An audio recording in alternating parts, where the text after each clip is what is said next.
Assalomu alaykum. Men vrach endokrinolog Istora Xaljanovna. Bugun sizlar bilan homiladorlikda qiynalayotgan ayollar bilan gaplashamiz. Ya'ni bu mavzu ayollarda homilador bo'lishga tayyorgarlik yoki ayollarda homiladorlikka qiyinlik bilan erishayotgan, shu homiladorlikda gormonal buzilishlar, qanaqa homiladorlikka yetib bormayotgan holatlarni gapirib o'tamiz. Bu mavzu bo'yicha juda ham ko'p tajribam borligi uchun sizlar bilan va o'zimni shaxsan og'riqlarim bilan ko'p ishlaganligim, uzoq yillar davomida homilador bo'la olmaganim, semizlik bilan kurashganligim uchun ham bu sizlar bilan men birgaligimni bildiradi. Ya'ni uzoq vaqt davomida 8 yil davomida homilador bo'la olmaganman, semizlik bilan kurashganman va 23 kilo vez tashlaganimdan keyin hozirda shiringina qizalog'im, ikkita o'g'lim bor. Xudoga shukr, shu vaziyatlardan o'tish mobaynida juda ham ko'plab vaziyatlarni, holatlarni tushunib yetganligim, gormonal holatlarni ko'p o'rganganligim menga juda ham qo'l keldi va ko'plab tajribalarim asosida ko'plab bemorlarga yordam berganligim sizlarga ham yordam beradigan umiddaman. Ko'plab bemorlarga homilador bo'lishga yordam berdim, sog'lom ona bo'lishga. Bu meni aynan juda ham to'g'ri nuqtadaligimni bildiradi. Nimagaki, aynan O'zbekistonda ko'plab ayollarda shu mavzuni borligi, nafaqat O'zbekistonda, umumiy hozir dunyo bo'yicha bepushtlik darajasi yana ham ortib boryapti. Ayniqsa ayollarda, erkaklarda bu holat stress holatlariga, depressiyalarga olib kelyapti. Demak, bugun sizlarga shu mavzu haqida qisqacha ma'lumot berishga harakat qilamiz. Demak, birinchi bo'lib homilador bo'lishda ayollarda eng ko'p kerak bo'ladigan mavzudan biri bu semizlik. Demak, semizlik haqida qisqacha nimaga aynan semizlik homilador bo'lishga to'sqinlik qilishini gaplashib o'tamiz. Demak, bu semizlik darajasi qanchalik yuqoriga ko'tarilgan sari ayollar gormonal fonida buzilishlarni kuzatiladi. Ya'ni ayollik gormonlarini erkaklik gormonlariga aylanishi, qorin aylanasini qanchalik kattalashgan sari bu narsa yana ham avjlanishi va ayol o'zida kayfiyatida buzilishlar, turli xil husnbuzarlarni toshishi va SPKA deydi, shu tuxumdonlarda uxlash holatlari deymiz biz.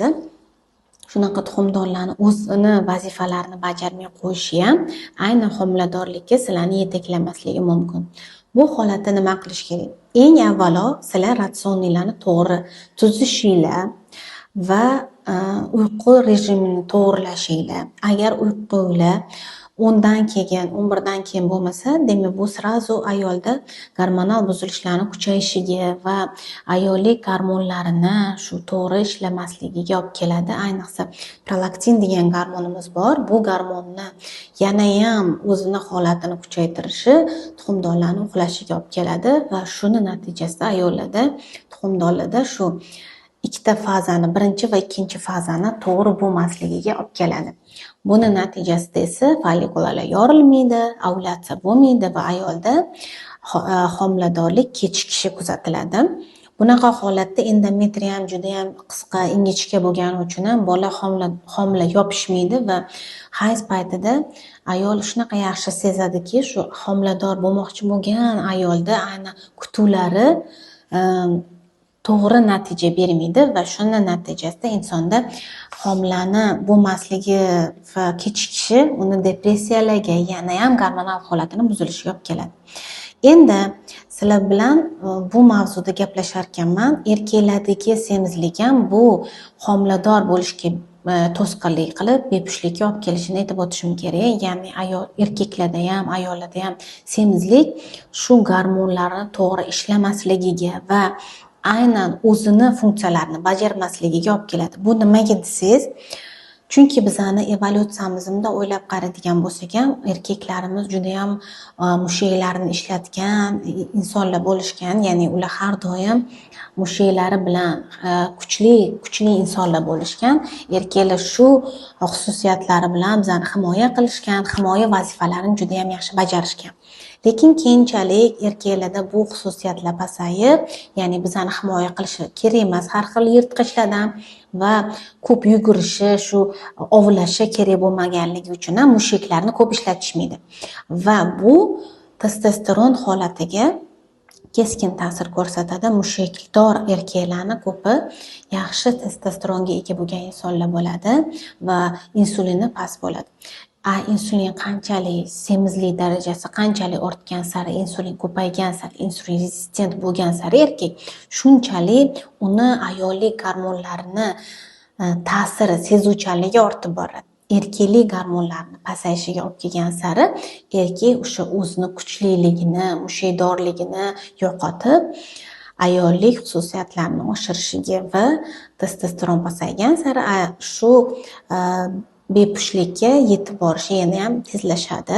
Shuning uchun erkaklarimizda ham bu xususiyatlarni sezsanglar, ereksiyani pasayishini, umuman erkak bilan ayol munosabatlarida erkakdagi shu xususiyatlar kamayganligini sezsanglar, sразу endokrinologga murojaat qilishinglarni tavsiya qilaman.